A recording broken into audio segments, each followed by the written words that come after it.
Like everything else in our increasingly digital lives, the sport of hunting has been infused with tech. Laser rangefinders, electronic wind monitors, and Wi-Fi trail cameras are just a few innovations that allow hunters to make cleaner kills at longer distances. Even the bow and arrow have been seriously upgraded. Has a lighted G5 sight on it, dampeners on it to get the vibration out, dampeners, hydraulic dampeners. Once you take the vibration out of them, you can shoot them a lot better, a lot nicer, a lot more smooth. It has a smooth draw on it with a peep on the back.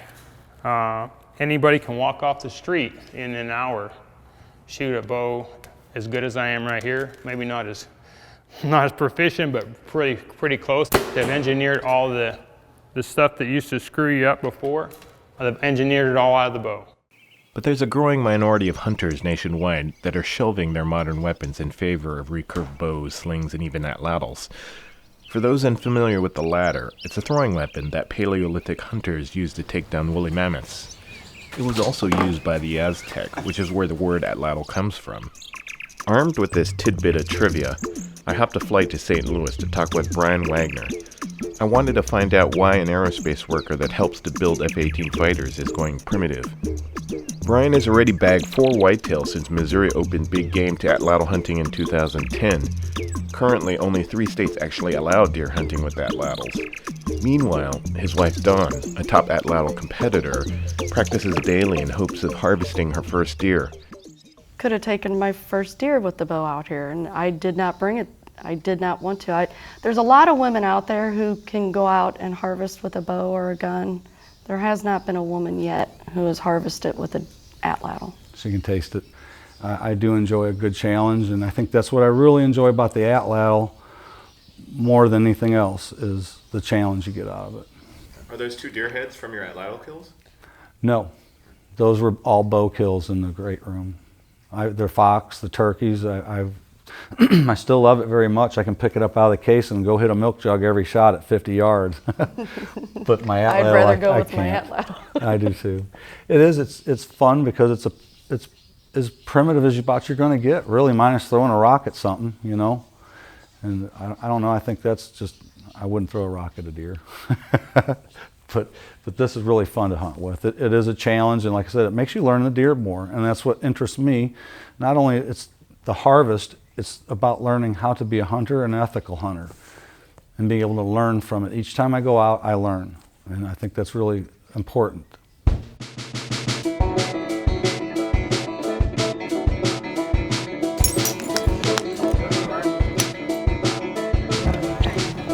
And then at 20, I don't know, I just have a hard time getting it there. Okay, let's do it. On Saturday, I shot over to Boonville, which is 2 hours west of St. Louis.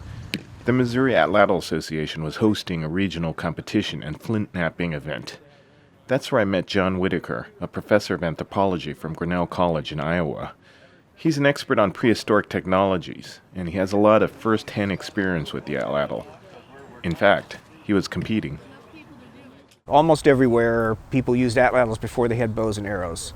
So the earliest ones we know are from Paleolithic France. This is the period of the cave paintings and things. And they date something like 20,000 years ago. Why do you think the atlatl disappeared? Well, bows have a lot of advantages. They're smaller, they're lighter, they shoot a faster projectile that's flat, so it's easier to aim. And I think most importantly, they're easier to learn and to aim with. With these, it's a throw, so there's an awful lot of human variability in every throw. It takes a lot of practice to get as good as some of these guys out here. At close range, which is what prehistoric people hunted at, it can be just as accurate, but it takes a lot more work to get that accurate. There's no sights on this thing, so you're at a mechanical disadvantage immediately. You're relying on your motor skills and your synapses in your brain to harvest this animal with these kinds of weapons. It's a very spiritual thing with the sling especially, because if you're not in your zone, then you can hurt yourself pretty good, taking a lot of bumps and bruises and whatnot. So I've even almost strangled myself with a walnut and a sling. So you got to be centered. And why it's so difficult is, number one, you've got to get them super close. The 15 meters is too far. I won't throw the deer that far because my accuracy isn't, I want to know that I make a clean kill. A trick that I learned years ago, the ultimate scent cover-up is a skunk. Skunk odor, deer aren't afraid of it. And the boys found out I'd done this, but found a roadkill skunk, fresh roadkill. I had a Walmart, a little plastic bag, put the skunk in the bag, took it hunting with me. I take the skunk and I place it upwind and let its natural scent drift over mine. Excellent cover up. And because the next evening the wind would be different, I'd get my bag and move it around, and the guys said they could just picture me out there packing that skunk. And when the skunk scent gets where it's not too strong, you energize him a little more, you give him a kick. Overall, the atlatl is still pretty fringe when compared to other categories that make up the $38.3 billion a year hunting industry. But for Steve Spencer, who's hunted with more traditional weapons throughout his entire life, his biggest challenge may be coming to terms with the fact that he's an atlatl hunter in the 21st century. I don't like for people to see what I'm packing in the woods. I mean, I know they talk about this crazy old man out there with a spear.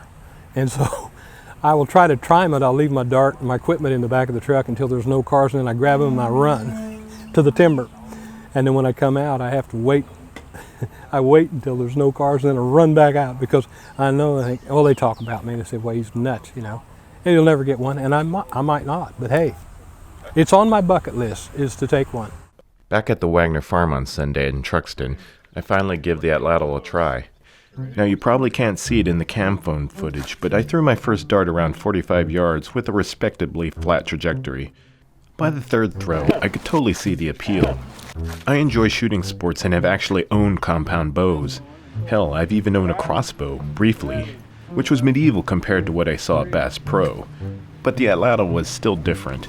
It was instinctually more satisfying. There were no bionics, no cheats, just me using a stick to throw a stick. This is Dennis Nishi for Playboy.